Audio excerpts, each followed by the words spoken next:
Selasa Jatuh Kembar adalah rumah adat khas Riau yang berupa balai Selasa Jatuh. Balai rumah adat ini difungsikan sebagai tempat berkegiatan bersama, sebagai tempat pertemuan, tetapi tidak digunakan sebagai tempat tinggal pribadi. Rumah adat Selasa Jatuh Kembar dikenal juga dengan sebutan Balai Penobatan, Balai Rungsari, Balai Kerapatan, dan sebagainya. Dulu, bangunan ini sangat ramai karena kerap digunakan oleh warga untuk melaksanakan acara-acara lokal seperti musyawarah, penobatan kepala desa, untuk rapat perihal desa, dan bahkan untuk melaksanakan upacara adat. Penamaan Selasa Jatuh Kembar diambil dari bentuk atau penampakannya secara keseluruhan, yang mana rumah adat Selasa Jatuh Kembar ini memiliki selasar atau dalam bahasa lokal disebut selaso. Bagian ini posisinya lebih rendah dibandingkan dengan ruang tengah sehingga tampak jatuh. Sedangkan jumlah selasar itu sendiri tidak hanya satu loh, melainkan dua.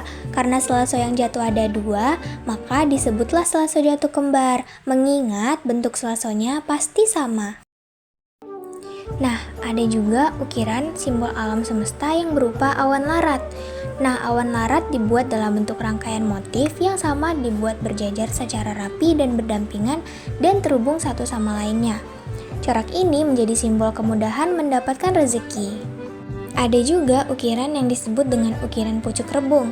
Corak pucuk rebung dibuat menyerupai pucuk atau tunas bambu yang masih muda.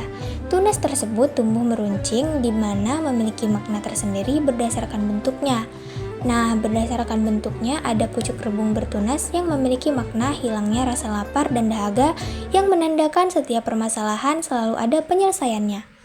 Lalu ada pucuk rebung sekuntum sebagai simbol duduk bersama-sama untuk berdiskusi atau bermusyawarah mencapai mufakat ketika ada persoalan yang berhubungan dengan hajat hidup orang banyak. Kemudian ada pucuk rebung kaluk paku yang sebagai simbol agar selalu bergotong royong dan membantu sesama warga desa. Dan yang terakhir ada pucuk rebung sirih tunggal sebagai simbol penghalang celaka dan sial yang dapat muncul dari mana saja. Karena itu setiap individu harus berhati-hati. Pucuk rebung ini dapat terlihat di bagian tiang-tiang rumah, di bagian pangkal maupun di bagian atasnya. Rumah Selasa Jatuh Kembar memiliki beberapa bagian atau sekat yang menjadikannya memiliki beberapa ruang. Meski tidak digunakan sebagai tempat tinggal, sekat ini dibentuk karena memiliki fungsi tertentu. Ruang-ruang tersebut khusus sebagai tempat berkumpul untuk membedakan mana yang tetua, warga laki-laki dan perempuan. Di samping sebagai untuk pertemuan, sebagian ruang yang lain difungsikan sebagai tempat menyimpan benda-benda adat. Benda-benda yang disimpan di rumah adat Selasa Jatuh Kembar ini antara lain perlengkapan tari dan alat-alat musik.